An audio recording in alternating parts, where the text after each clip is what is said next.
welcome into another episode of West War Room Rivals. We got the squad here tonight. We're talking about the big uglies this episode, so make sure you guys stay tuned to find out which group we're giving the crown to tonight. There's been times where I've done virtual therapy with Kingston, and he literally is like, "Bye," and he clicks it and turns it off. Yeah, like 5 or 10 minutes into the session, we're like, "You're done?" So speaking of chasing the standard, let's talk about the Broncos real quick. Obviously, good segue. The Chargers fan base is really, really cool, really, really welcoming. Mostly, especially if you're at SoFi. The preparation for where's my Jayhawk question at, man? That's what I want. You want to right here. Oh, if they take one message from this book, I would say not to compare yourself with others.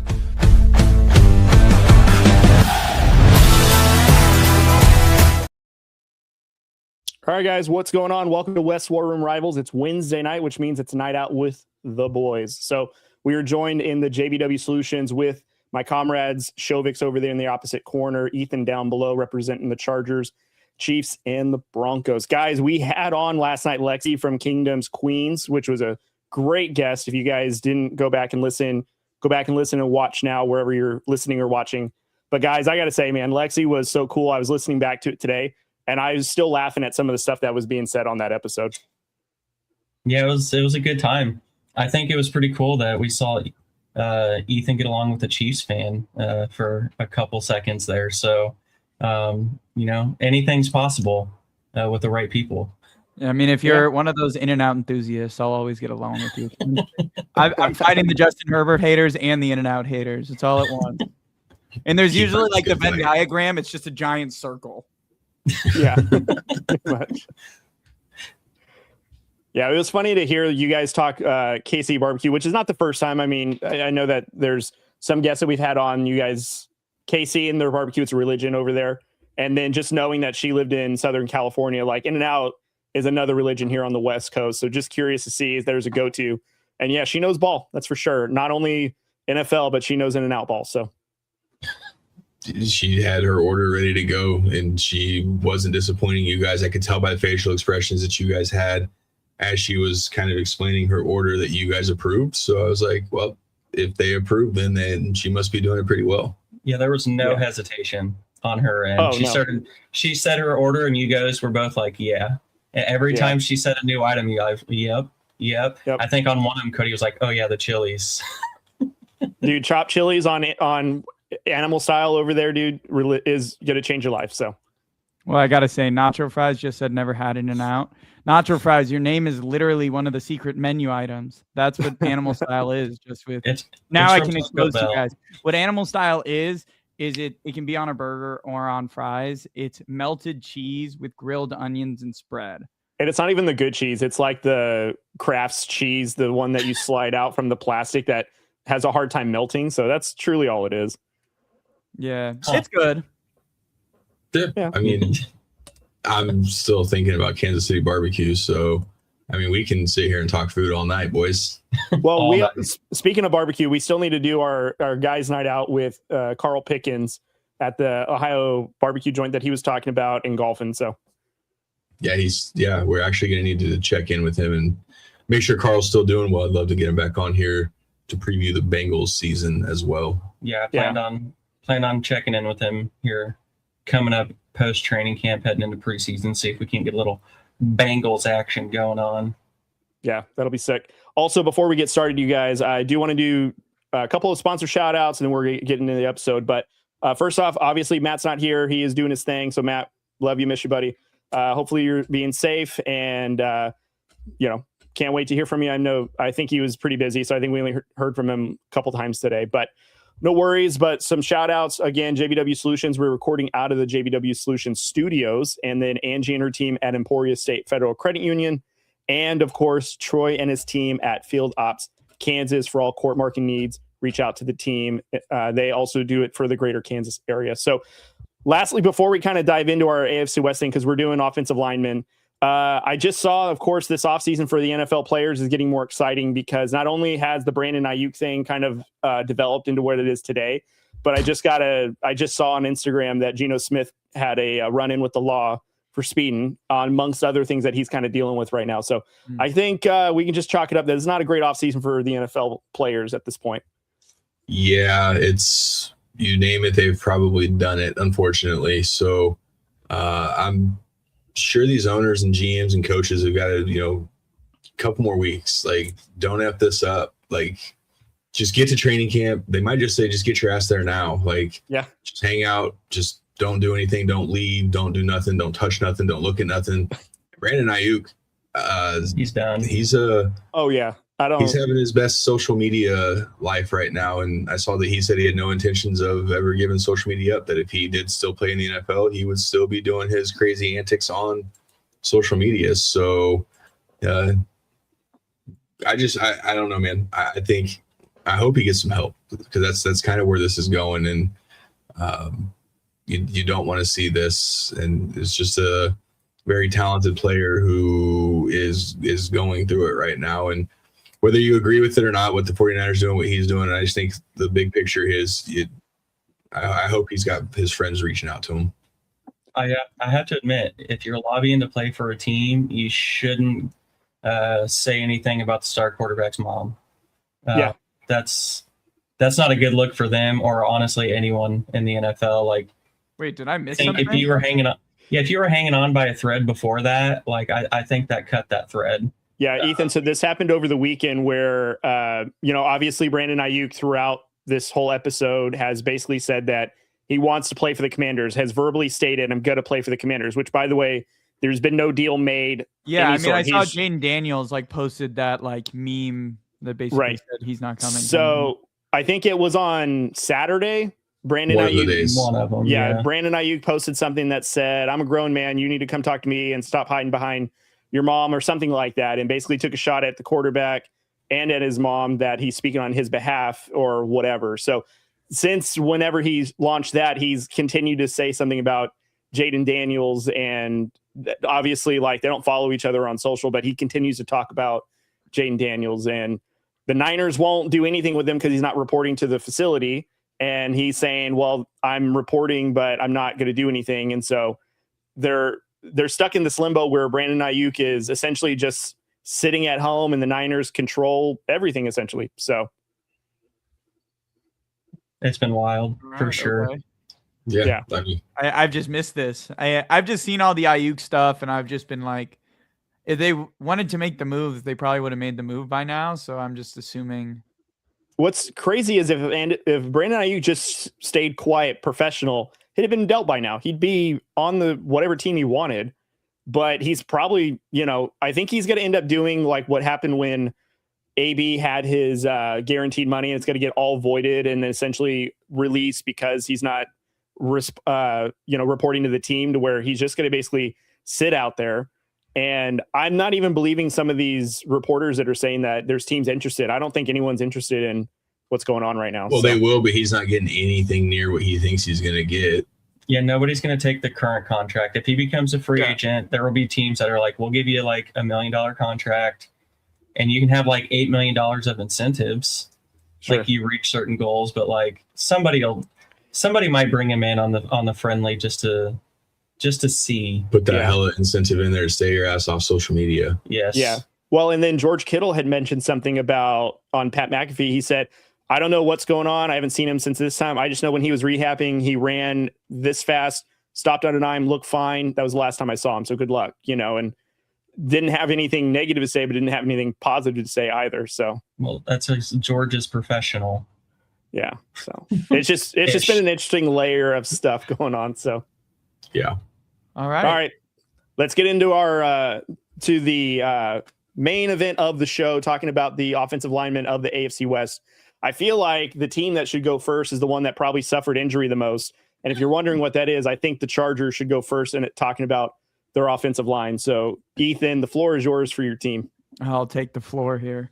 The offensive line, the only thing Charger fans talk about. If you've been gone this whole offseason, you probably heard a lot of people talking about a guard.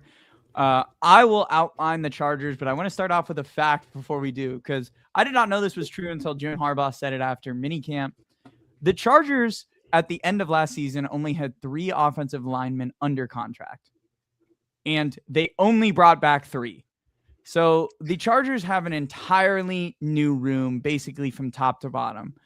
Everyone's PTSD of Bradley Bozeman is gone, which for anyone who isn't in the Chargers community, Bradley Bozeman has the funniest flop of all time. If you've ever seen that video, you should go look it up, of him just like jumping into just nothing. If there's anything to like sum up his career with the Chargers, that's a good one. But they've completely revamped, and I'll start off with the 2 best players on the offensive line, which are 2 of the 3 who returned, which is Joe Alt and Rashawn Slater. Now, both are coming off injuries. One is far more severe than the other, which is Rashawn Slater. Rashawn Slater got hurt during training camp and has been rehabbing. He's pretty much fully back. He said he'd have the full clear for training camp, but we'll see what it actually looks like when he's on the field, especially because in a Mike McDaniels offense, it requires so much athleticism. Mm-hmm. Mike McDaniels has talked about during minicamp that what he looks for in an offensive lineman is he used to look for smaller, more athletic guys. When he got into the league, when he was with the 49ers, that's what he looked for. But one player changed his identity while he was with the Niners, which was the trade for Trent Williams. Since then, he had Trent Williams. He's actually been going for bigger bodied guys so they can hold up in the pass game, but still have extreme athleticism, which is why I have said before, and I will say again right now, I think Joe Alt is about to become the next best offensive tackle in the entire league. Joe Alt has a 9.7 RAS score, and he's 6'8". He is a massive human being. He actually grew an inch during last season. He's still growing. He's 22 years old. And the sky is the limit for this guy, especially with Mike McDaniels. Now, he's going back to right tackle, which can result in some changes, but I think he's perfect in what's called a wide zone scheme. Now, to get into our guard situation, it is still not that great. We have Cole Strange, who you guys might know from the famous Sean McVay clip of after the draft. They couldn't believe he was drafted in the first round because they were targeting him in the third. He was cut before last season. He was picked up by the Dolphins. He was on, I think, the Browns practice squad before that. He played fairly well for the Dolphins, so he knows Mike McDaniels' system. Chargers paid him $7.5 million this year, and he will be starting at right guard. No matter what they say, they're acting like it's a competition. It's clearly not. You don't pay someone $7 million to sit on the bench. Now, the biggest addition is at the center position because we're moving on from Bradley Bozeman, and now we have Tyler Biadasz. Tyler Biadasz was cut by the Commanders, but he is a fairly good center. I'm not going to say he's elite. I'm not going to say he's even above average, but Bradley Bozeman was literally the worst center in the league, so you can't get any worse than that. So this is a huge upgrade. Now, the one position on the roster that is probably the biggest question mark of the entire thing, pretty much in all of these breakdowns, I've been like, oh, there's all this potential for them to maybe get to the first spot. I don't think at left guard they have any potential to be anything but average. Their options right now is Jake Slaughter, a guy who's never played guard before, who was drafted in the second round as a smaller center. Again, he's an athletic guy, but he played center his entire time. The guy that's currently slated to start is Awashika, who was a backup for 4 years with the Lions, who could take the step, but he played in a Ben Johnson system and couldn't even crack the starting role. We also have everyone's favorite Trevor Penning, who is a tackle who could play guard, I guess. And we have a guy we drafted in the 6th round who Charger fans will hype up, but he's nothing more than a backup, which is Logan Taylor. He is going to be a good perennial backup, but should probably never be a starter, but you feel good about him as a depth piece. So when you look at this offensive line, it has the highest of highs. They have the potential to have the 2 best offensive linemen in the entire league. But they also have the possibility of having another horrible offensive line, depending on how injuries play out and how they adapt to Mike McDaniel's scheme. Because there's no saying, the only player we've actually seen play this scheme is Cole Strange. And he was still just average in it. So we don't know what it's going to look like. So as I talk through, and I know I just rambled on for a little bit, I didn't really say any strengths. The strength is obviously the tackles, and now they have a bunch of young players who are depth, but the weaknesses are too hard to ignore. There's just question marks everywhere. You don't know what Tyler Biadasz is going to be in this system. You don't know how it's going to go with Justin Herbert, because Justin Herbert relies on the center to make the calls because he doesn't do it. I mean, that's what I outlined in the Herbert breakdown. Is it's probably one of his biggest weaknesses. He doesn't read defenses. He lets the center do it, which is why Bradley Bozeman was on the roster for 2 years. So we'll see what it looks like with Biadasz. And then Strange was an average player in the system. And then we just have a giant hole at left guard of hopefully one of these guys work out, which was what it was last year. Now, I think these players are better than the options we had there last year, but it's still a giant question mark. That's my breakdown. Yeah. And I still think, and we'll rank who has the best room here at the end after we're all done. But we talked a lot during the draft about, some of the, we thought that, if the Penn State guard was there, that's 100% who they were going to go with. He's not there. So then they obviously go Mesidor. But I know a lot of people were excited about Jake Slaughter, but it's like you said, he's never played. And then there's 0% chance that Biadasz is moving to guard. So I don't want to see or hear anybody talk about Biadasz moving to guard. He's not. So yeah, again, that's kind of wrapping it up in a nutshell, essentially, is kind of what it was last season until shown otherwise. For sure. And that's where I'm at. I guess the one thing I didn't outline, which I'll tap on to last week's, the probably biggest improvement to the offensive line isn't actually the offensive lineman. It's probably adding Charlie Collard and Alex Ingold.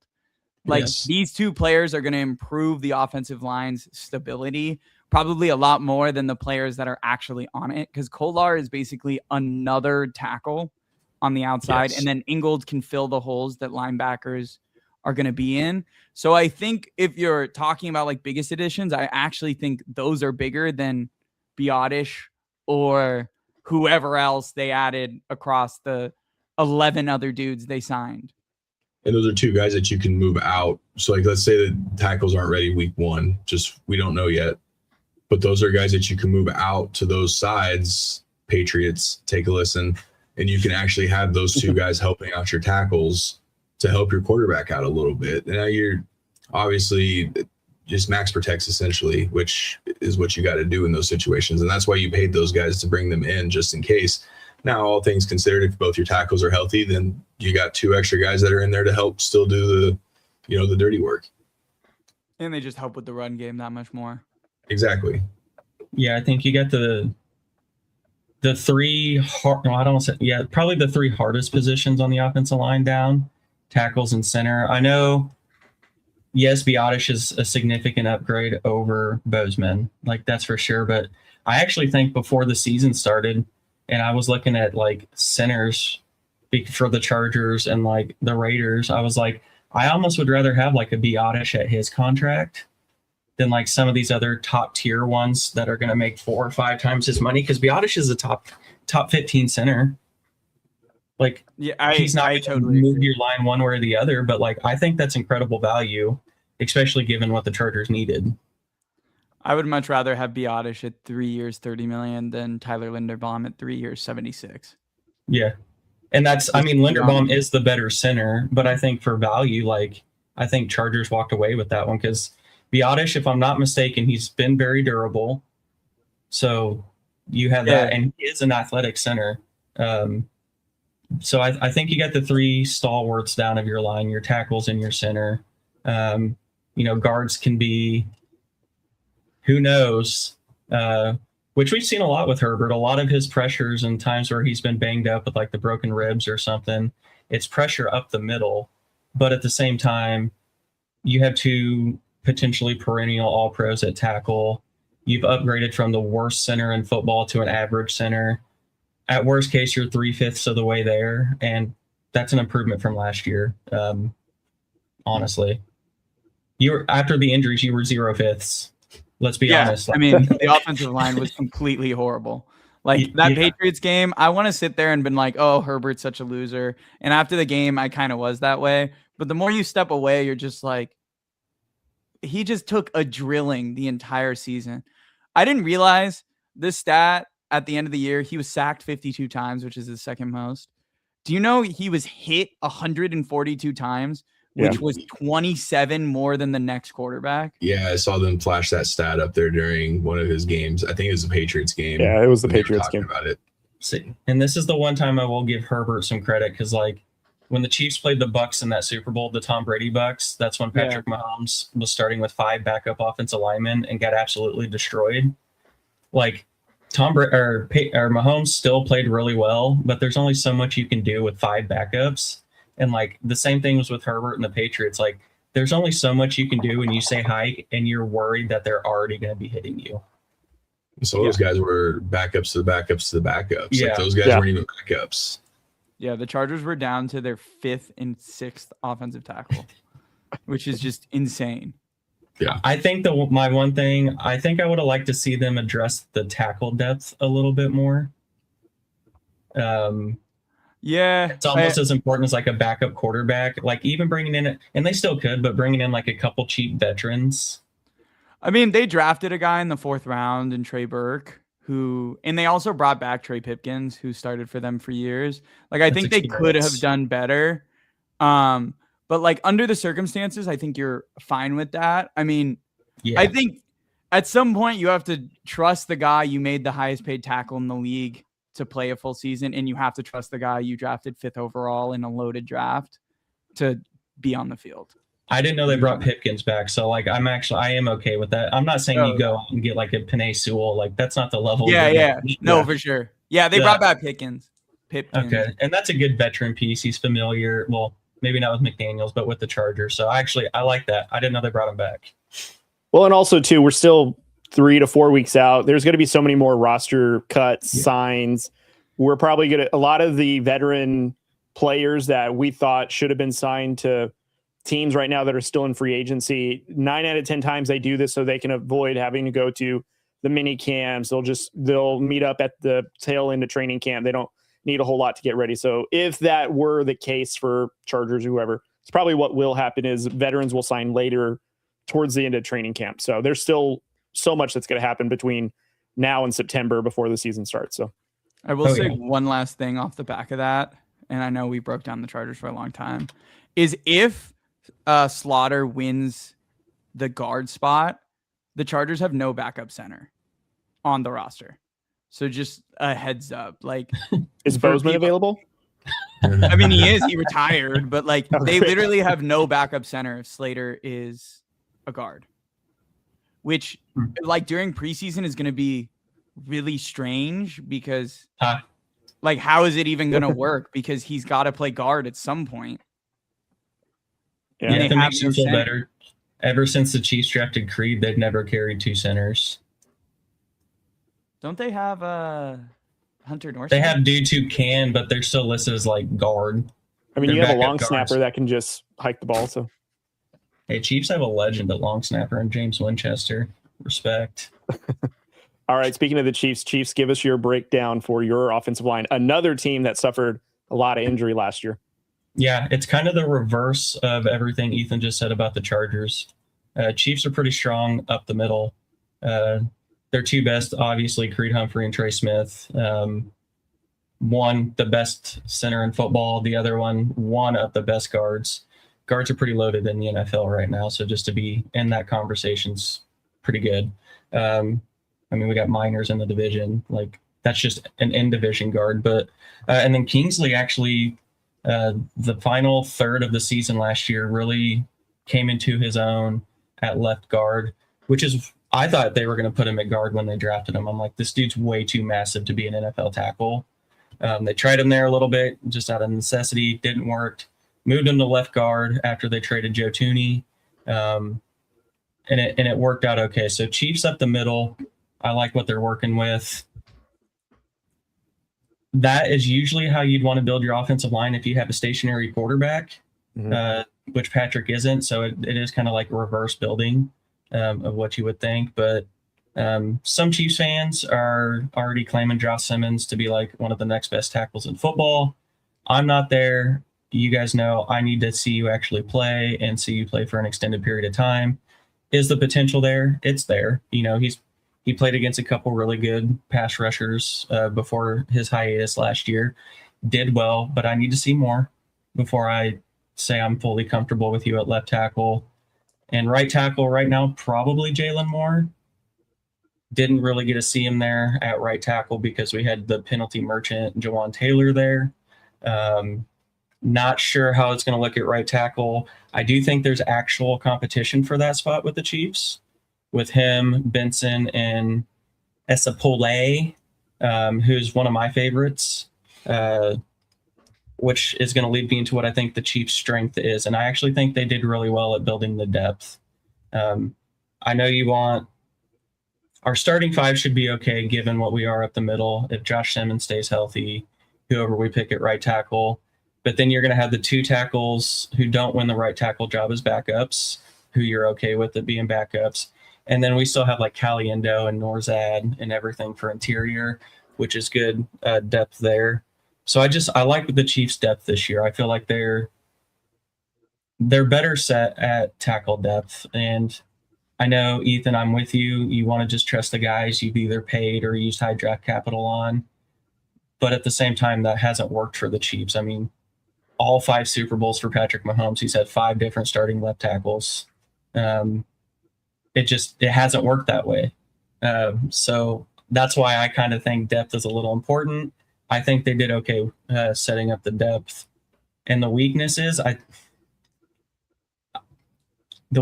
honestly your tackles. I mean, it has to be.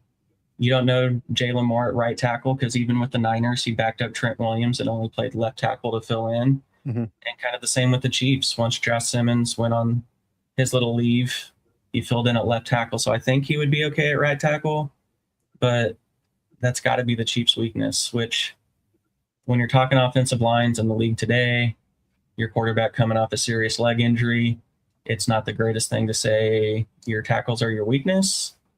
But I do think there's potential in the tackle room to where it won't be a glaring weakness. So we also built an offensive line for a mauling run game. So if Andy ever wants to actually lean into the run game a little bit, he can. Until he does so, I don't think he will. So that's why I got to lean with, I think our offensive line's okay. But when you're lacking tackles, it makes you a little nervous, especially for however extended time. Mahomes is going to be limited mobility, or he should be. Who knows the competitor in him? It makes you a little nervous. So I know Chiefs fans are stoked about the offensive line. I still don't think we should have drafted one in the first round. But it's not a great feeling to be nervous about your tackles going into a season. And he meant first round last year before you guys question it. Yeah, everyone said Chiefs should take a tackle at 9. Yeah, I remember that. No, like Josh Simmons, you're still going to give Josh Simmons a shot. Like he was still your first round pick from the year before, and still played rather well when he was on the field. Yeah, he did play well. I need to see more. But then the Bills let you guys have him too. Some shit. Yeah, that wasn't the Bills again. That was the Eagles. I thought it was the Bills with the Eagles. Yeah. Oh, it doesn't matter. They let it fall to you guys. Yeah. Well, I mean, he was top 10 talent before the injury, so it was kind of a slippage there or whatever. But right. Yeah, no, Chiefs didn't need to waste draft capital on tackles. They had enough in-house already to build it out. And I still think Chiefs may be one of those teams in the market for a veteran somewhere along the offensive line, like you were talking about earlier, Cody. Mm-hmm. There's going to be some, cuts and signings made going into after training camp and then through preseason. I think Chiefs in the offensive line, adding just a veteran piece, especially in the tackle room. Esapole, still pretty young. Benson from Indiana, obviously a rookie. Josh Simmons is still a second year, so you don't really have any veterans in there to kind of lead that room. So it wouldn't surprise me if they bring in some sort of guard tackle hybrid veteran who can help kind of build that room a little bit. Yeah, and we'll preview the rushers next week, but the AFC West has those in here, so you got to make sure that you're good on the outside. Almost every team has 2 now. Chargers do, Broncos do, Raiders with Crosby. Quiddy Pay's not terrible. I mean, he's not at the level of like Thule or Mack or Benito or anything, but Kwity Paye's still respectable as a pass rusher. So all teams have pass rush. And not to preview it too much, but there's a kid I'll talk about when we return on the defensive inside that's actually getting a lot of rumblings in Raiders camp. So that could be another one that's added to the depth, but we'll talk about that even more, right? Yeah, exactly. So tackles are important. I love what we have up the middle. But you saw with the Chargers, once their tackles go down, man, your offensive line can just go to shambles. And I'm not saying it would be that bad for the Chiefs, but Ethan, I don't remember what it was, but was it with Mike maybe where you're like, or somebody where you're like, you lose both your tackles, who's going to survive that? Like, oh yeah, that was on the fantasy show where he's criticizing Herbert and being like, oh yeah, and he couldn't get past the injuries. And I'm like, no quarterback's getting past the injuries of that. Like, you're getting destroyed from both edges. Yeah, if Knicks loses Bowles and McGlinchey, as good of a roster as Denver still has, like, that's going to be a tough thing to overcome. Well, the other thing is your playbook is severely capped because you can't access the deep part of the field at all. Yeah. Right. Because you don't have the time to throw and you can't risk it, or you're getting into turnover, drive killing kind of ideas. Like, that's what the Chargers went through of, like, they thought they were going to be this air raid, like, let's just stretch it out. And that's what the offense looked like against the Chiefs in week 1. And then that was the last time it looked like that. Yeah. No, and it is. And that's why this is my favorite part of a football team, because I do think this is where games are won and lost. Chargers last year managed to remain pretty decent with a rough offensive line. And all we hear about is, like, if one or more of those stay healthy, what does it look like? An offensive line is that important. So that is why, like, the emphasis of, I think the Chiefs line is okay, but still worrisome, is because you got to have your tackles. Yeah. And as much potential that is there for the Chiefs, potential doesn't necessarily mean they will end up or be good. There's upside. Now we have to see it. So that's my Chiefs offensive line for everybody. Nice. All right. I'll address the Raiders, and then we'll let the defending AFC West champions close off on the segment. But the Raiders, we'll just get to keep it as direct and simple as possible. The worst offensive line in the division. And I know Chargers had a lot of injury, but the Raiders still played on another level of terrible. As a team, they gave up 64 sacks in the season, and that was with 3 different quarterbacks. Geno Smith had 55 of those sacks. Granted, you can make the argument that maybe some of them were coverage sacks. He held onto the ball, whatnot. But majority of the time, though, that offensive line did not do them any justice. Ashton Genty had a stat I think we saw where he was hit in the backfield before he even got 3 yards to the line of scrimmage because that offensive line would collapse so quickly. So one of the things about this offensive line is it is not, you don't have huge giants. Like, I was just looking at the Chiefs roster as you were talking, Austin, and we really only have one guy that's 6'8", that's a starter, and that's Colton Miller, who was out with injury, a tackle. So very important position we did not have last year. But for the most part, everybody else is about an average 6'3" to 6'4" height. Like, that's pretty stacked around the offensive line. But I will say this, and I've been saying this, one of the huge things about the Raiders and why they were so bad was the coaching. You had the head coach's son who wasn't even leading film study, who wasn't giving any concepts, who wasn't getting the offensive line prepared. You had the GM having to give him lessons on how to do film study with this offensive line. Towards the latter part of the season, did we see a little bit of continuity? Sure. But for the most part, you can't do that to a unit that important where they're just unprepared. Like, you've got defenses like the Chargers, Broncos, Chiefs, just in our division that are high IQ in terms of defense. And you're unprepared when you go against them on these Monday, Sundays, or whatever Thursday night matchups you have with the divisional opponents. So, of course, the Raiders addressed this by signing Tyler Linderbaum, probably the highest rated center available in free agency, signed him to a record-setting contract. No doubt about that. And Ethan mentioned that it's nice that he has somebody that's more of a bargain, that is an average, that'll still help the line. I think the unique position that the Raiders have is you have a franchise quarterback. You're going to get him the absolute best to make sure he's prepared. No offense to maybe the 15th best center, but Justin Herbert is well along the way in his career to where he doesn't need the number 1 center to make him even better, if that's what I can say. But one of the things I think I want to say on this offensive line that I'm encouraged about, which is the offensive line coach that we did hire. And Corey, you're well aware of who Rick Dennison is, because he helped the Broncos win 3 Super Bowls during his tenure with the Broncos. And most recently was the Super Bowl with Seattle, but also Super Bowl 50. He was your guys' offensive coordinator. And granted, that defense essentially won you the Super Bowl. Not saying that he did anything magical, because, I mean, Corey, you and I could have coached the Denver Broncos to Super Bowl with having Peyton Manning, DT, and that stacked offense along with that Hall of Fame defense. So we could have called plays over there. And that got Vic Fangio fired because he brought in stupid ass, I don't remember his name, over Rick Dennison. John Elway wanted Rick Dennison to be there to be the OC with Vic, and Vic said no. Right. So Shermer. Pat Shermer. Oh, God damn it. I didn't mean to bring that name. Yeah, up. I didn't want. Yeah, we're good. Sorry, Cody. I was just saying. Trigger warning for Bronco That fans. is how good Rick Dennison is, though. Like, he's a well-respected guy. Yeah. So one of the things I'm super encouraged about is just adding that kind of leadership to this offensive line. And granted, a lot of these players are raw and young. So we have Caleb Rogers, second-year player, rookie last year under that previous regime. Charles Grant, same thing. So we have a lot of young guys, and we just drafted Trey Zune, who is a center tackle combo. He can do either one. We still have Jackson Powers Johnson, which there's been rumors that he's going to be somewhere on the trading block. If I'm the Raiders, I'm keeping him.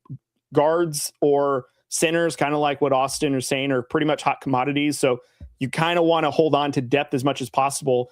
And yes, they're young, but in my opinion, teams that can find a way to keep talent are what are successful. And if the Raiders are going to nickel and dime themselves just because, oh, we like this guy over this guy, we can't make it all work, then it's their own damn fault. But I think with Clint Kubiak, with Rick Dennison, the additions that they added on the other sides of the coaching staff, especially offensively, I feel like this offensive line is poised to have a nice upgrade. That does not mean that I think that they're going to be the number one in the division. Before we even get to that point, I'm going to make that very clear. Do I think, though, that we will be significantly better than last season?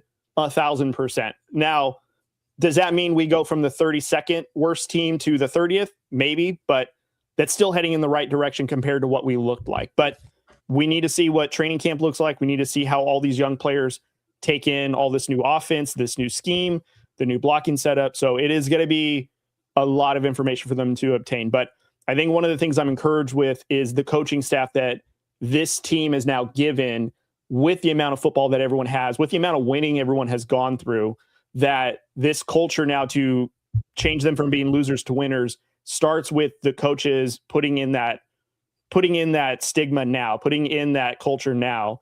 And no better way than some winners that have come over. Granted, are they from rivals? They are, but they've also been the most recent champion. So why not learn from what made them champions? So that's my little synopsis on the Raiders. And am I encouraged for this offensive line? I am. But again, 1 year into Clint Kubiak, it's got to be a learning curve. It's the fertilizer for the future, as Coach Dick Vermeil would say. I'll make sure to throw a prayer out there for you guys before the season starts. Everybody bow your heads. Yeah, exactly. Cody, is DJ Glaze not going to start at tackle? He could be a borderline one. I think he will. I know that there's some other players in there like Charles Grant. Like I said, he is second-year player. I don't know if the Raiders like DJ Glaze more than Grant. They may be on a rotation thing. Also, you have Trey Zune. I know that they really, really like him because he's so multifaceted. He can kind of go all over the offensive line. It really just depends on the kind of scheme that Kubiak is going to want to run for Glaze to be the starting tackle. I think he will probably be like a rotational piece, but again, it's going to depend on how this offense is going to want to emphasize. Do they want to run the ball? Do they want to air it out? Glaze is good, but I think one of the things that makes it interesting is this offensive line is not built to keep the pocket clean for 20 seconds. It is very small, and you got to get the ball out quick, and they're athletic, but also too, like when the defense is collapsing, they're very quick to collapse too. Yeah, I'll still say a prayer for you before the season. We can use it. All right. So speaking of saying a prayer, let's go on to the ones that probably were the luckiest team in the AFC West. No, I won't say that. You guys were a good team. But Corey, give us the Broncos offensive line. Probably an underrated bunch, ironically enough, to say about the that side of the ball. Well, we can't say underrated because a lot of people have them ranked as the number one offensive line heading into the season. So that speaks for itself. They are the highest paid group at a whopping $95.8 million, which is typical for Sean Payton going back to New Orleans. Sean Payton always rewarded his offensive linemen, paid them. They're the most important piece. And he makes sure that people know that. And he's not shy about letting people know about that. Zach Strief, who is a former player for Sean Payton, is the Broncos offensive line coach. And a lot of rumors have it that he may be the next OC and waiting for when Davis Webb leaves. He traded his all-pro tight end in New Orleans for a center. Yeah. Just to let you guys know. So he traded Jimmy Graham to the Seahawks for their center. Max Unger. So that's Max Unger. Yeah. That's how much he loves his offensive line. Jeez. Well, I mean, it did work out in the end, but it did. It did. But at the time, people were like, what the $95.8 million. So again, you're going to reward those guys for what they do. It's built depth. We've been waiting for a while to have some depth built. So you have Frank Crum, who obviously caught a touchdown pass last year too. Hell yeah. Alex Palczewski, who's kind of your swing guy and could be a sneaky one to watch. He could be a Mike McGlinchey replacement going into next season. I know they're very high on Palcho. Cage Casey, who they drafted at Boise State, could, and I'll talk about that later. They're very high on him as well. Very versatile guy. Alex Forsythe obviously was Oregon center that never drafted, played with Bo Nix. Got a little run last year when Wattenberg got hurt. So we'll see about Matt Forsythe and Matt Pert, another former Saint that came over with Sean Payton. He had a little injury last year, but he's also a guy that played some tackle when McGlinchey, I believe, had a concussion or whatnot. With this group, the combined pressure rate last year, under 3%. So they know what they're doing. They're very good at the pass protection. It's elite. It's elite pass protection. They do the pin and pull. And you heard Matt and I talk about this a lot last year. The run protection, the run blocking is okay. That definitely can be an improvement. It's a very complex scheme of how they do. And you also have to have running backs for it. We saw it work with J.K. Dobbins, but then you put R.J. Harvey, and we'll see about Jonah Coleman. But it's got to be a little bit better. So I look for some of those to be improved. If JK can stay healthy, that kind of takes a little bit of pressure off of your offensive line. And then it's the continuity. We've had all 5 of these guys for multiple seasons now. Yeah, you had injuries here and there, but it's not been to the depths of like the Chiefs or the Chargers because we've only seen a handful of those guys. The backups come in. So the continuity, it's what Sean Payton's preached since day one, being there. You've seen it with the coaching staff. Zach Shreef's been here with Sean the whole time. And then, like I said, most of these places had them ranked as the number one offensive line heading into the season. I was kind of surprised by some of the rankings. I thought they'd have some of these teams ranked a little higher, but nonetheless, Denver being with the elite pass rushing or pass blocking, they were able to come in at number one.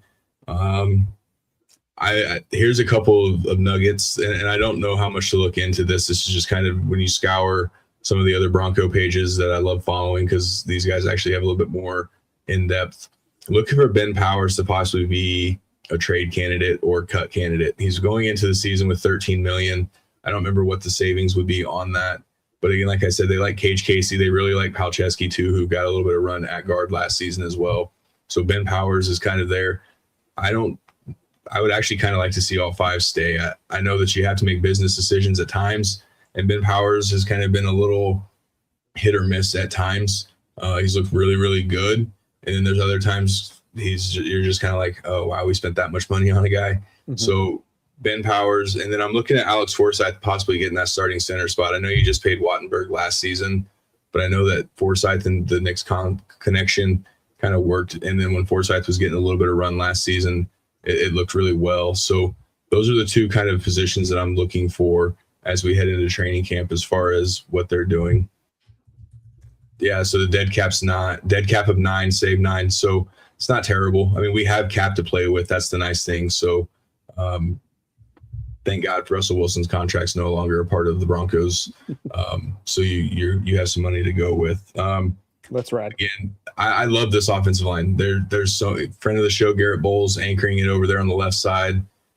He should have been the Walter Payton protector of the Walter Payton man of the year, and he should have been the protector of the year last year. He gave up very few pressures, and he hasn't given up a sack. So I love Garrett Bowles and what he does. He's been the anchor for that offensive line. Mike McGlinchey, I didn't like it at first, but he's kind of starting to settle in. So when Ethan was talking about Mike McDaniel and the bigger offensive lineman, McGlinchey's one of those that was in San Francisco. Dude's he's a tank. He's massive. It's something about Notre Dame tackles. They like those 6'8", 6'9" tackles for some reason. I mean, it gets the job done. So I love this group. It's one of my favorite position groups on this team. And I love that they want to do everything for Bo, and that's what you need. You need those guys that want to do it for their quarterbacks.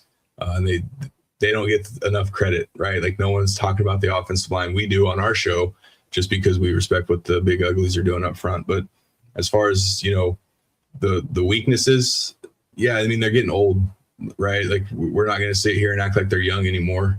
I mean, Ethan's talking about his 22-year-old tackles, and you got Garrett Bowles who's going into year 10, I believe, and McGlinchey's obviously up there as well. So I'd be remiss if I didn't talk about the belly and what the belly's been able to do. Absolute draft steal when we got him. I encourage you guys to go watch his draft workout video out in the mountains. This dude's just an absolute unit. I know he doesn't like to be the belly. I know he's, it's just for the fans and for the fans to talk about, but this dude's absolute just massive. Quinn Miners, for those who don't know, is his government name. It's Quinn Miners. Quinn Miners, D3 Clearwater to the NFL, and now is one of the highest paid guards, and he's well deserved. There's a play when he was playing against the Chiefs. I think it was the Chiefs, and he just absolutely just took one of the, I don't remember if it was the linebacker or one of the safeties, and just absolutely destroyed him. Even after the whistle, he's still popping them. So he's everything you want in your offensive line. They got to be nasty up front there, and that's exactly what he is. So he's a big staple. Emergency center if needed, but we love him at the guard spot. So that's all I got for the Broncos. And again, I love this group. All right, guys, let's get to who has the best O-line in the West in our division. So, Ethan, which AFC West team has the best O-line? I think we should really answer who has the second best. I feel like everyone's going to say Denver. I think Denver's is the best. But I think the conversation is who's better between the Chargers and Chiefs. But I'll see what everyone else says.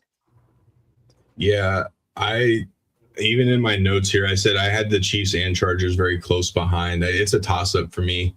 If the tackles can stay healthy for the Chargers, that makes a difference. But Chiefs all around, all five, again, they got the guards, right? And so you had the tackles. Chiefs have the guards. That's why. It's pick your poison. And then I think Biotish and Simmons are basically like net equal. So who do you think's better? The Chiefs' right tackle or the glaring left guard hole? Yeah, like it's what is it?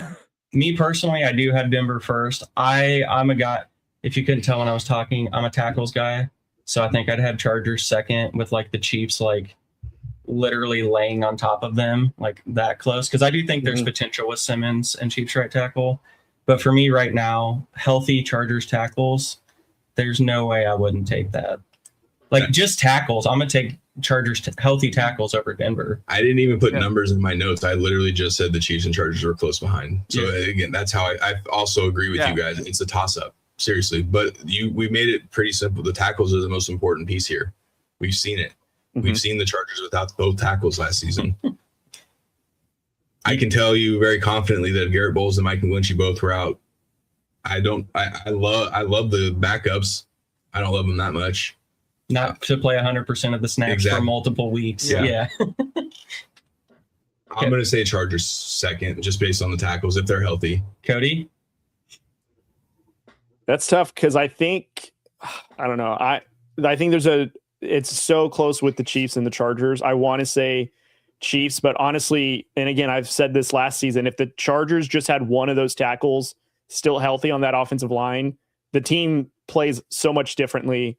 And if everyone is healthy, I think you got to say the Chargers are the second best. But again, though, it's so the margins between like 2 and 3 for like choosing one or the other. It's like 2A and 2B. It's really that interchangeable. It just depends on like what you look at as what you prefer. And I guess if I'm looking at it and how those tackles change the landscape of the Chargers have the second best O-line healthy.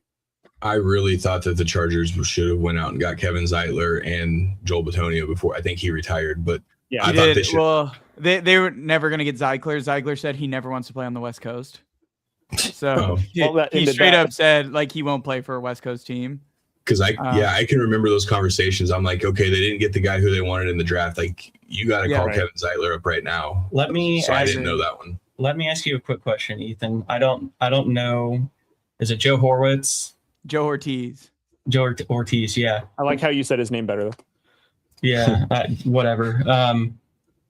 Just because of how decent the Chargers roster was, do you think they should have been more aggressive and like traded up for the Penn State guard? Oh, like, I don't think they should have been more aggressive in free agency. I don't think 14 is a tough, and they own like going into the draft. Like obviously we ended up drafting 8 players. We only had 5 picks going in. Like, that's true. Like it would have been really difficult to trade up because then you're talking about you're only going to have like 3 picks in the entire draft. They should have been more aggressive in free agency because they still are sitting on $40 million of cap space. But like, who knows? I mean, he could just be sitting there waiting for somebody to become available. Like there could be a cap casualty. They have the money to do it. That's true. I don't know. I always think about that because that was like the one glaring ass spot for the Chargers. Yeah. Just like, 1,000%. So like when they didn't address it in free agency, I'm like, it's because they got something cooking to go up and get this. I think that Penn State guard from snap one is going to be one of the best guards in football. Yeah, he'll be really good. So there's a couple comments here that I want to get to real quick before we move on. We aren't saying that the Raiders O-line's not going to be better. We've alluded to that they're going to be improved. Right. I think the Raiders fans should be excited about Zune. Is that the A&M one? Yeah. He's the one that served as tackle and center. He's actually, in my opinion, the Raiders drafted him to be a Tyler Linderbaum successor. Like, I don't know if Linderbaum is going to stay beyond 3. Maybe that he gets like another extension potentially, but Zune is going to be the successor to that. And he's versatile to go to either guard. He can go to tackle. He can go to center. He's multi-positional, which is why like that right there for the Raiders is priceless compared to like what they got for his for what they drafted him for, for that talent at that draft position, you couldn't pass it up. And I think Cody alluded to this earlier as well. For those of you just tuning in, be patient, Raider fans. Like, we're not saying that this isn't going to be a good season. It could still be a good season, right? But you got a lot of young guys on the offensive line that are going to be up and coming. So, again, this is year one of hopefully a couple for the Kubiak group. We have to say we hope, right? Like it's one of those. And then Ethan, the guard from Detroit. Yeah, Ethan, do you want to take this one? A whole new interior for the Bolts. I think people are sleeping on the guard from Detroit. This is Awashika, the guy I talked about, who's currently the penciled in left guard. Okay. I broke this down earlier. Like, he could be good. I need to see it. But before we move on, I have one question for everyone because it didn't come up. And this is a take I have, and I'm going to see if you guys agree with it. I think Creed Humphrey is the best offensive lineman in the division right now. Yes. In my opinion, it goes Creed Humphrey, then Quinn Miners. But Creed Humphrey, in my opinion, is. Yeah, I mean, I'm not disagreeing for that right now because, and here's what I'll say. Like, obviously your tackles were injured, so how were they play? Sure. But Creed Humphrey's been the most reliable center for 10 years, right? So he's not that long. It's been a few years. It's been like 100 years, right? 5 or 6. He's still young, damn it. 10 years. Well, according to Ethan, we're all old, so. I said that weeks ago at this point. I think if your tackles stay healthy, Ethan, one of those has the potential, given their age and the tackle importance. Yeah, I mean, it would be Joe Ald if he stays healthy for the whole season. Yeah. Right now, it would be Creed and then Miners and then I'm probably going to throw in your tackles next anyway. Yeah. But right now, just given what we've seen from your tackles, I would say Creed for now. Yeah. And we'll show some respect to Garrett Bowles. Yeah. He's not the best, but in our hearts he is. Well, no, Tyler Linderbaum deserves to be somewhere on the list. He'd be top 5. I think he will. It's just, plus he hasn't played as an official Raider yet. I have to be honest about that. But after week 1, number 1 for sure. So I think that's fair though. I do think what we asked Lexi yesterday, Creed was snubbed on that top 100 list. Like, I know he's a center, but like, show the trenches some love, man. Like, it's not even that he's a Chiefs player. Like, these trench players, just because they're not sexy, don't get any kind of respect. And, well, I think Jason Kelsey was on that list a couple of times, wasn't he? Offensive lineman. I mean, right? He probably didn't crack like 70. Oh, we need to fact check that now. Yeah, I mean, I don't know, but like, I don't know. That's the tackles will, the center won't. But gotcha. let's get to some NFC West. Yeah, we ready to talk about the two best divisions in the NFL. We'll try to make it quick. All right, so then NFC West, Seahawks poised to repeat. So Corey, do you think the Seahawks will repeat? I think their defense is. I want to see how this offense shakes out. They lose Clint Kubiak, obviously. Mike McDonald's obviously one of the better coaches in the NFL. He's proven that very quickly in Seattle. But I'm going to say no, that they aren't poised to repeat. There's just too many other good teams, I think, right now. All right, Austin. Yeah, I don't think they repeat. I still think they'll be a good team. I think we're in that stretch, same as the Patriots. We're in that stretch of where there's some parity now after what the Patriots did. I think we're back to, there's going to be a nice run of parity in the league. I don't think you're going to see a whole lot of repeating. I think it's a lot of middle of the pack teams are getting better.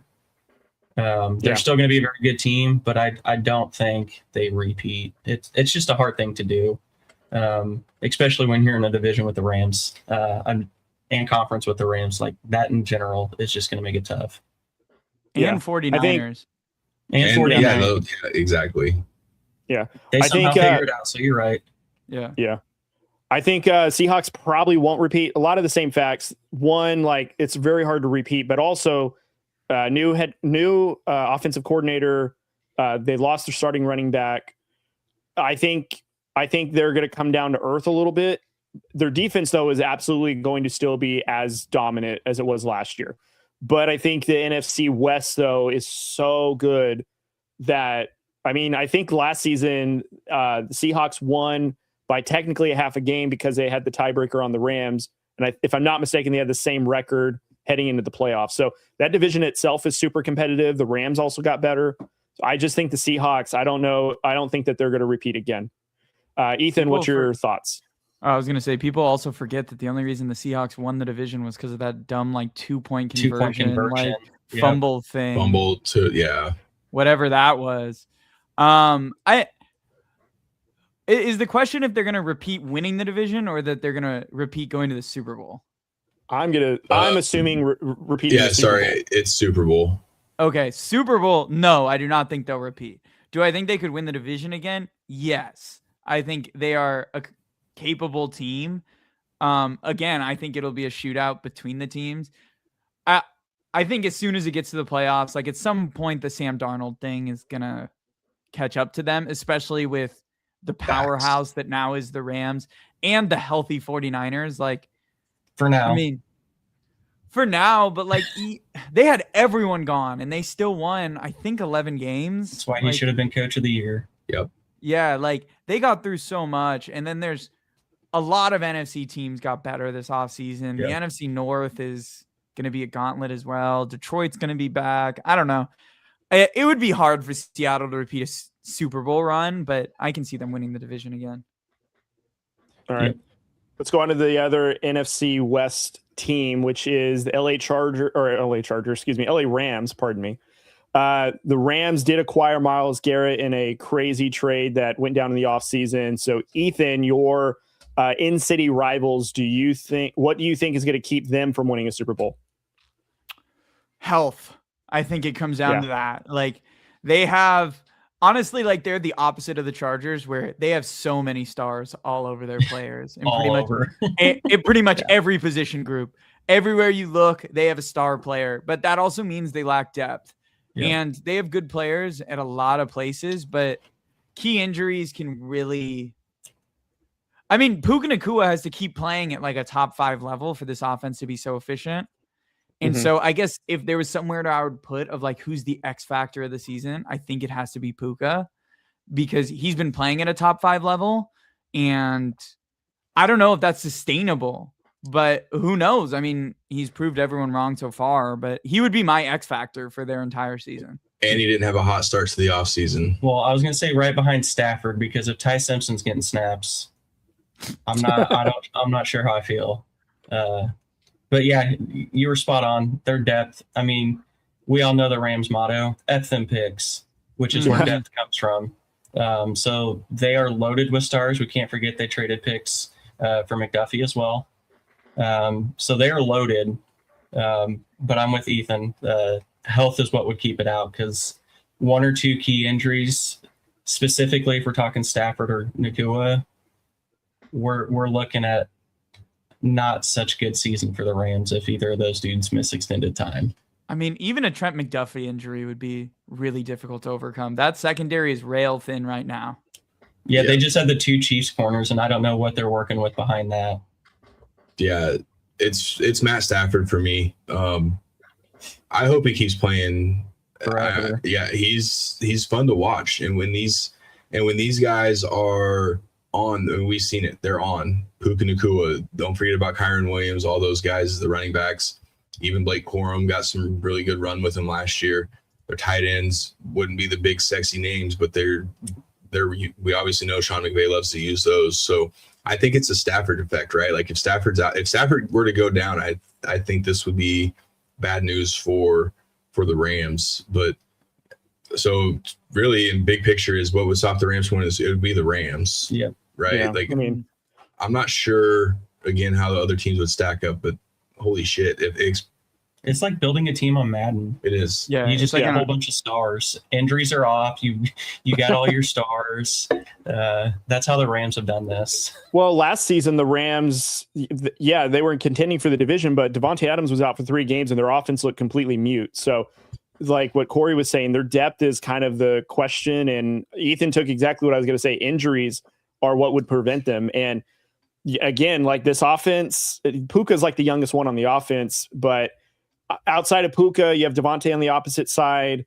You really don't have anybody else that can step up and take over that production, at least to the level and to the excellence that they can. And then I think this is where like Rams are really going to really hang a lot of games on that defense, winning it for them, and sometimes Matthew Stafford could be a gunslinger where he turns the ball over. How does that benefit the defense more or less? Because that puts him back on the field. So I feel like the Rams coming in with a lot of hype after getting Myles Garrett, but also additional question marks of like, can you guys stay healthy? Because one injury to one wrong player, Stafford, Puka, Kyron Williams, even this offense is going to be not very productive because all of those guys together barely got by the Panthers, let alone, the Seahawks. And so you really need everyone running on all cylinders healthy. And it's a long season. Like getting to that Super Bowl is the 20th game of the season. These are older players. Are they going to be able to stay healthy that entire stretch? And I think that's what could prevent them. Also, I'll just bring this up because I'm talking in the chat. For Walt Nice, I'm the one responding. So Walt Nice said yes, the left tackle. So I went and looked up their offensive line. I don't recognize one name, which that also might be an issue. Yeah, it'll be something to keep an eye on. But I mean, again, they made it work last year. Kyron Williams was still effective. Stafford still takes some unnecessary shots, right? Like he's still taking a few hits. So I think that's what was concerning, especially when he went into last offseason. Going into the season, we were wondering if he was even going to play because of the back or elbow, one of the two. But so who wins this division, Cody? I'm going to say the Rams win the division. Ethan? I'm going to pick the 49ers. Okay. I'm being bold. Awesome. Yeah, you are. You know, it's really hard for me to go against anything Myles Garrett. But I really want to say the Seahawks. I think Seahawks do it. Okay. I should pick me first. I was going to say the Niners too. Yeah, I know. I love Kyle Shanahan. He's one of my favorite ones. Masterclass what he did last year. If they can stay healthy, I think that's what added Mike Evans. George Kittle should be ready to go, ready to rock. Yeah, Pearsall's nice if he can stay healthy.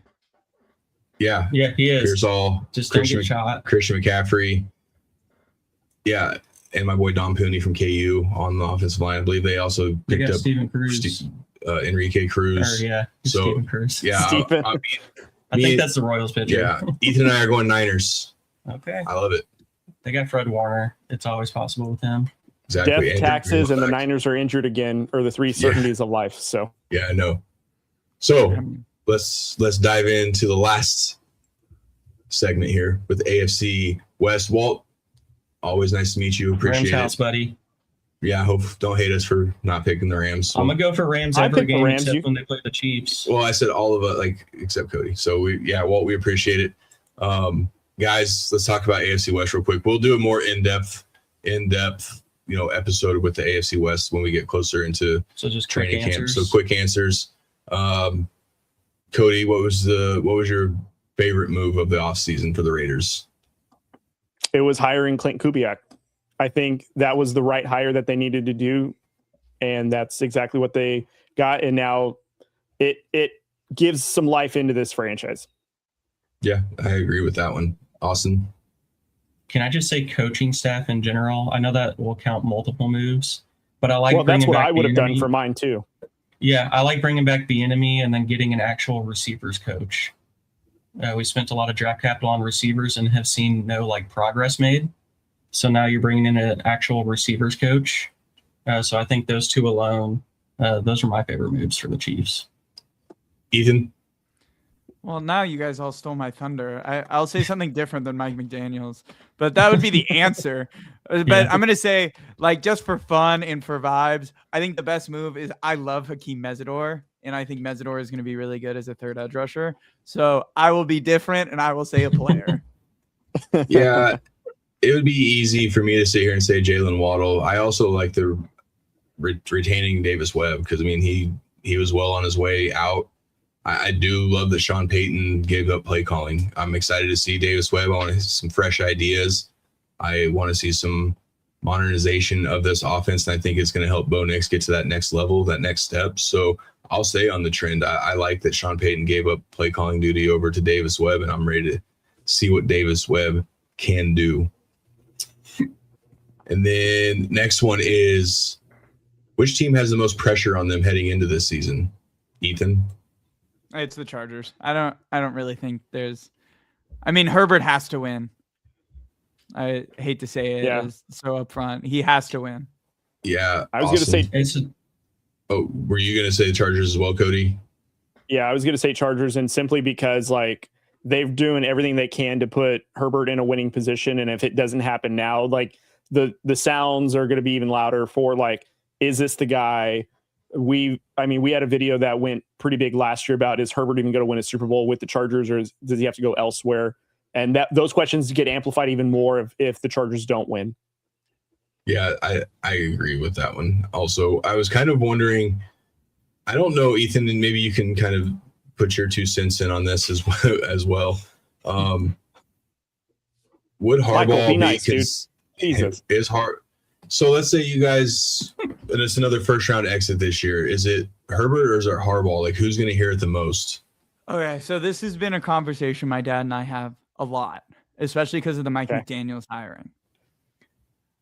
I think all the pressure is on Herbert because at some point, if Jim Harbaugh has taken, especially 2 years ago, the roster that was there that they won 11 games with, if he has 3 10+ win seasons in a row and the defense looks as good as it is, They gave him Mike McDaniels.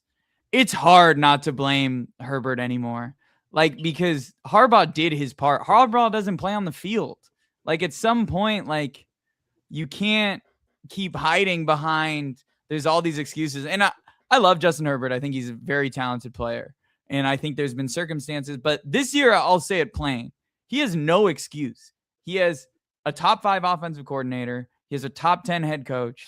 He has 2 top 5 tackles. He has a running back who should be a top 10 player. He has weapons all over the field. They have a good defense. I don't know. I would be like, this far falls on Herbert. But I don't know what you do, because you really can't get rid of him because he's too talented. Mm-hmm. And you can't get rid of Harbaugh. So, like, I kind of think you're stuck. The only scenario that I keep playing through is, like, do you promote Mike McDaniels? Like, is there a realm where you fire Jim Harbaugh and promote Mike McDaniels? Like, if, like, let's say, like, the Chargers win 11 games, they have the number 1 offense, but their defense is like 25th. Mm-hmm. They lose in the first round, but they lose like 45-42. Like, is there a realm where you promote Mike McDaniels because he's leaving after the season? I don't think it's out of the question. Well, I think it depends how Herbert plays too, because he's been shaky on his own performances and, like you said, circumstances, whatever. But, like, if Herbert comes out and has a CJ Stroud-like playoff game, I think that kind of tilts the conversation a little bit. I still don't think you give up on him, but I still think at that point you're like, okay, like, we're doing all right in the regular season, but, like, you got to get over this postseason hump, because, like, you're not even performing well yourself. Can I respond to this comment really fast? So, if Harbaugh goes deep in the playoffs with Kaepernick and Smith and not Herbert, what does that tell you? The league was completely different. Like, I hate to be like, the league was like, Frank Gore would not survive in the modern NFL. I hate to be easy. Frank Gore survives anything. No, I mean, he's really good, but what I'm saying is he was a highly inefficient running back who they just carried on volume because of it used to be a running league. Like, nowadays, like, you don't run a running back that much. Like, and you look for speed and athleticism. Like, I hate to be like, the league is different, but it is. He also had Navarro Bowman and Patrick Willis. So, like, and Vernon Davis and Crabtree. Yeah. During good times. And Crabs. All right, Michael, but my answer was also the Chargers. Strictly because of Herbert. I still think a little bit of Harbaugh. He's had a lot of regular season success, but you also got to do some postseason success. So, I mean, everything you guys said. Who wins the division, Ethan? I had a 3-way tie. I had the Chargers, Denver, and Chiefs all at 10-7, and the Vegas Raiders at 5-12. I thought you had them as a third team. Damn it! All right, they were so close. They just missed the mark by 5 games.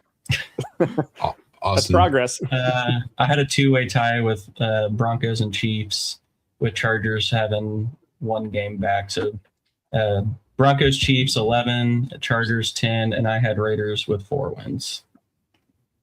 Cody. At least Ethan gave us more credit. So I had Broncos and Chargers tying, Broncos winning, each at 11-6, Chiefs 10-7, and then Raiders 6-11.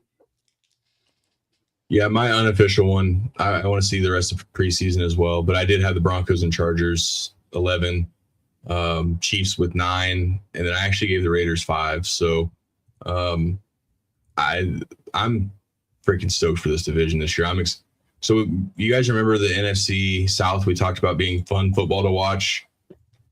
The NFC West is going to be absolute cinema to watch, and I also think that the AFC West is going to be along those lines as well. Sorry, receiver like Crabtree. Said that like Richard Sherman in my head. So, boys, what a fun week. We're off next week. We got job obligations going on for the 2 guys over there. So taking a break next week, but we'll be back the week after with edge rushers. We're done with our divisional previews, so we're going to do edge rushers, and then we'll start looking at some training camp stuff as we start getting, closer and closer and closer. As we have a hot take, you need to win the division in the West to make the playoffs. No wild card team from the West. That's crazy. That is a hot take because I think 3 teams could very easily make the playoffs from the West. especially given other divisions. Like, yeah, no one besides, I mean, Jags, I think, take a step back. So you might have 2 there. The North. Well, and then maybe? AFC East, if you're going to make an argument for the Bills and Patriots, like I think the West is, with the top 3 teams being Broncos, Chiefs, Chargers, it's going to look a lot like the NFC West last season, in my opinion. Yeah, I think AFC West guarantees 2. Yeah. Nacho Fresh says you'd be very excited for a 5-win season, Cody. Better than 3 wins. By the way, one of our wins last year was against your Patriots, Nacho Fries. So just don't forget. Booyah. And mine. Boom, got him. Take us home, Cody. Scold him. Take us home. All right, guys. Don't forget to go and subscribe to the War Room if you're watching us live on YouTube, on X, on Facebook. Please go subscribe now. In order for us to do this full time, we need you guys to support. So go subscribe. Also, follow us on all the social media platforms: Instagram, X, Facebook, which is tearing up right now, TikTok. Wherever there's a social platform, we're on it. So go follow us at West War Room Rivals. And also, please go and support our sponsors, being the number one right here, JBW Solutions. Go to jbwsolutionsllc.com today for all safety compliance for your workplace and OSHA regulations. And Emporia State Federal Credit Union, who is the War Room's Bacon of Choice, number one supporter. Really appreciate them. And also Troy and his team at Field Ops Kansas for all court markings. Please go visit Troy and Field Ops in the greater Kansas area. Boys, we will see you guys in 2 weeks, 2 weeks from now. So we will see you guys, though, on lives or online. So be on the lookout for that. But until then, see you later.